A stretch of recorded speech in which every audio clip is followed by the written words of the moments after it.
maio para o Paço Municipal de São Bernardo. E a ditadura falou, não vão entrar no Paço Municipal. Aí o pessoal se concentrou na Igreja Matriz. Eu cheguei lá, você não conseguia nem andar de tanta gente que tinha, tudo operário.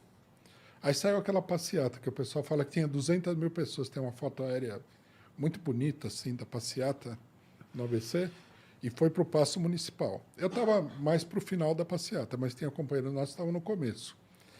Daí eles falaram o seguinte, a hora que a passeata chegou, os operários estavam todos na frente, viram aquele exército da Polícia Militar, né? Eu, quando eu tinha chegado da Via Anchieta descendo para São Bernardo, tinha carro de polícia de lá de cima até o Paço Municipal. Nunca vi tanto carro de polícia assim. Aí os operários falaram, a praça é nossa, vamos para cima. E aquela multidão começou, aí o comandante chegou e fez assim, e o pessoal todo saiu. Você imagina. Porque ou eles matavam todo mundo, ia ser um fiasco tremendo, e muitos policiais iam morrer, provavelmente a maioria, porque ia começou ia morrer um monte de gente mesmo. E a polícia ia morrer mais gente da polícia do que do povo. Tinha quantos operários, no caso, o povo e tal? Então, o pessoal fala que a passeata tinha 200 mil pessoas. Eu acho que é um pouco exagero, mas... Tinha umas 90 mil, entendi. Muita gente, 80 mil, era muito grande. Sim, não tem força policial que pare isso, né? E não era uma passeata assim calma. Todo mundo estava com sangue no olho. A diretoria do sindicato foi presa, a Vila Euclides, o estádio onde faziam a assembleia, estava interditada, o Paço Municipal estava interditado, o pessoal nem vacilou, vamos para o Paço Municipal, sabendo que estava cheio de polícia, era a polícia da ditadura. Brabo demais. Da hora, né? Eu gosto dessas, parece cena de filme, né? É empolgante você participar disso. Eu participei das assembleias do ABC. Na Vila Euclides. Era uma coisa muito. Como que é? Tipo, os caras falam muito alto, como que é, assim, tipo, o ambiente? Como que o que eu me lembro, as coisas que eu me lembro, né? Eu lembro de umas 2 ou 3 cenas eu tenho bem gravado na memória. Uma é assim, estava todo mundo lá conversando e tal. Lotadaço. O campo, as arquibancadas, tudo. Eu estava sentado num muro, que de um lado a arquibancada é menor, tem um muro. Eu estava sentado no muro e dava para ver todo o negócio. Aí estava aquele negócio, de repente, começa um alarido lá na entrada do estádio.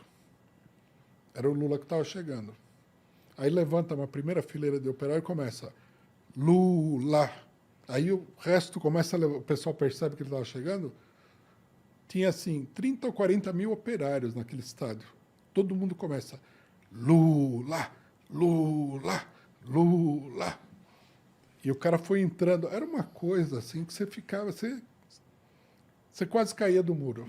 E o que era discutido, né? O que ele falava, assim? Tipo, quais eram os tópicos? O que era importante saber? Qual era o papo entre as pessoas que estavam lá? O pessoal queria saber o que o sindicato ia falar. Muitos já tinham uma posição pré-determinada. Por exemplo, se o Lula fosse lá e falasse que a greve ia acabar, dava briga.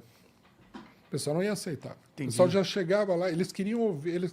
É interessante essa relação. Eles queriam ouvir da direção do sindicato que a greve ia continuar. Não queriam ouvir que a greve ia parar. Eles queriam ir para si. Né? Me tratava assim e tal. Estudante está apoiando a gente e tal. Aí um cara fala assim, no meio da multidão. Aparece um cara com uma câmera no palanque. Aí alguém grita, é Rede Globo. Nossa. É Globo, fora e tal. Começou um negócio que você sentia que ia dar um quiprocole. Alguém ia dar uma surra naquele cara. Aí, engraçado, o cara pegou o microfone e falou assim, pessoal, não é a Globo, é a Bandeirantes. Aí o pessoal... o pessoal fica de olho, né? Alguém falou lá, não, Joaquinzão não vai falar. Mas você imaginou dirigir uma assembleia como essa? Porra, deve ser uma caos, loucura, né? Tem que ser.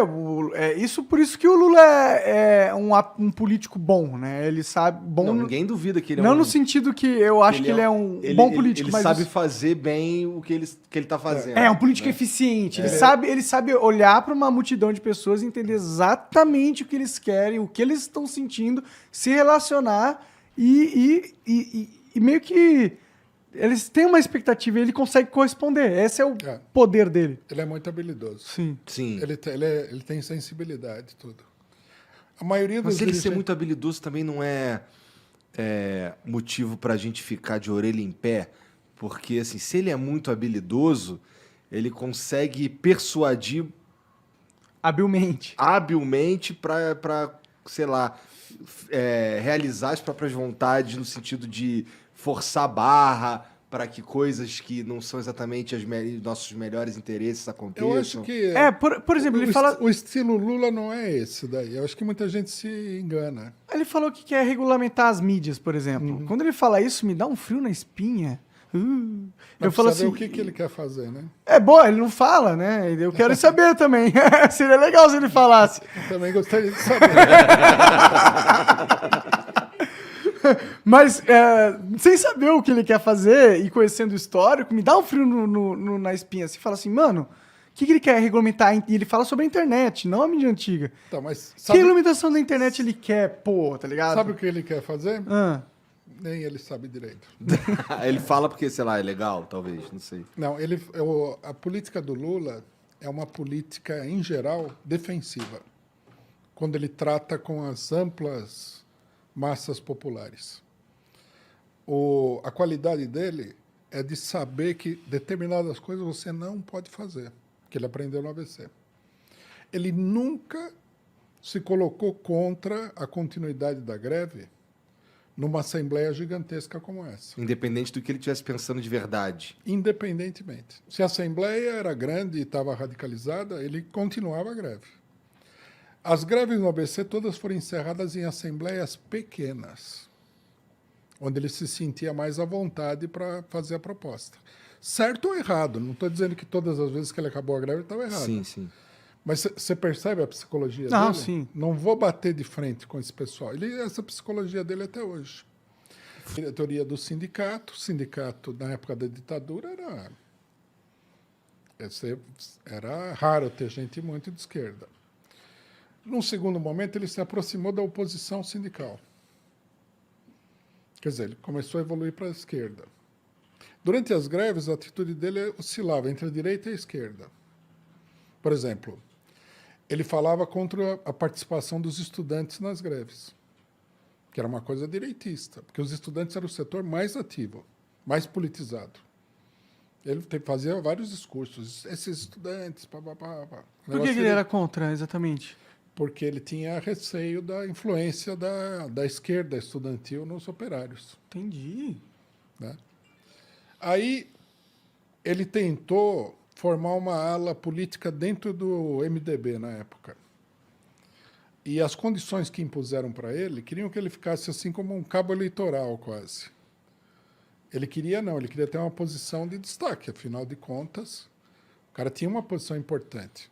Aí ele rompeu com o MDB e chamou as pessoas a construir um partido dos trabalhadores. Quem conhecia o Lula até aí jamais ia imaginar que o Lula ia chamar a construir um partido de trabalhadores. Interessante. Jamais. Teve grupo que falou, não vou entrar no PT porque o Lula é um agente da ditadura. Teve gente que falou isso daí. E isso era um sentimento, de certa forma, legítimo pelo que ele vinha mostrando. Era uma coisa que se justificava, assim. Tá. Dentro do PCO, na época, teve uma polêmica. Os operários do ABC não queriam entrar no PT.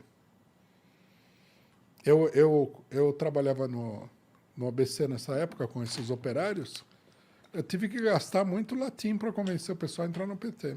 Falei, nós não estamos entrando no PT por causa do Lula, nós vamos levar adiante o nosso programa. Muita discussão. E aí o operário é difícil.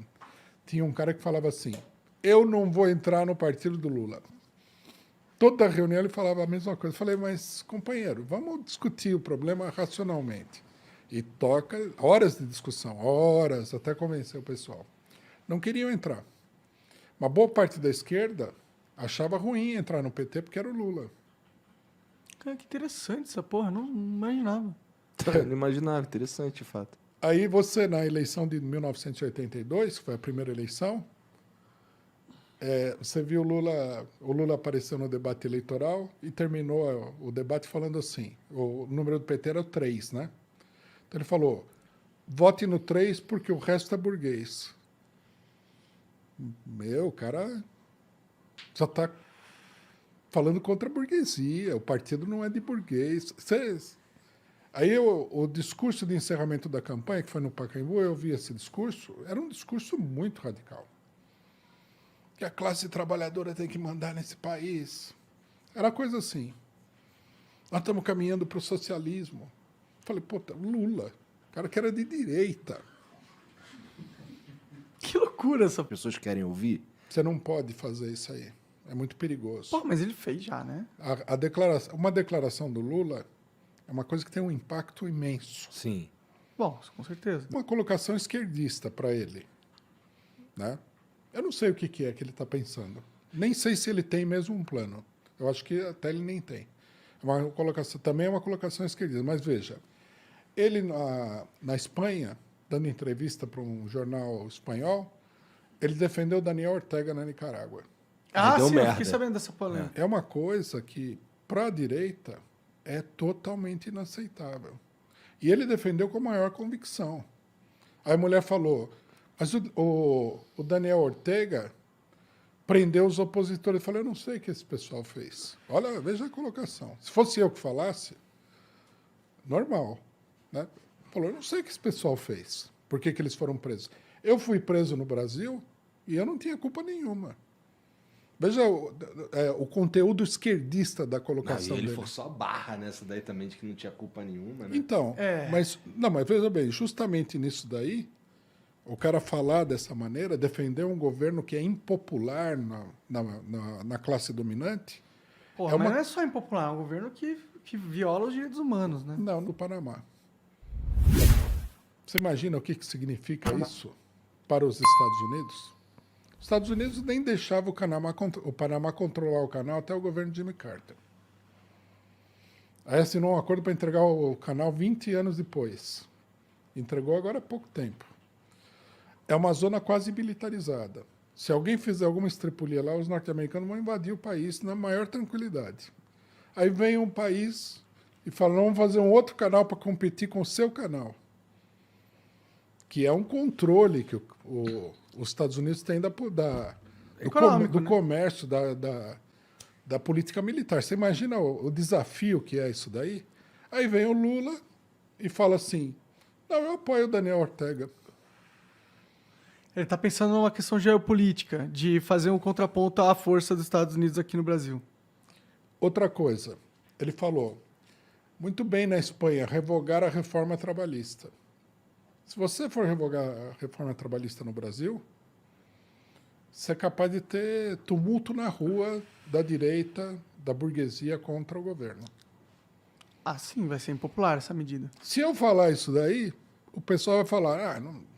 Espera-se que você fale isso daí, né? É natural e eu não vou ser presidente da República, não é? O máximo que pode acontecer é que a gente influencie um setor a defender a reforma trabalhista. Mas se o Lula fala isso daí, é como se ele tivesse dado um tapa na cara da maioria dos empresários no Brasil. Sim, por isso que você acha que ele está indo numa guinada mais à esquerda. Eu diria mais concretamente que ele está numa política nacionalista. Tá. A defesa dele do Daniel Ortega é pela política nacionalista, pelo alinhamento com a China, pela política anti-americana. Entendi. Tá. Mas será que não se perde alguma coisa quando o presidente da sua nação elogia um cara que...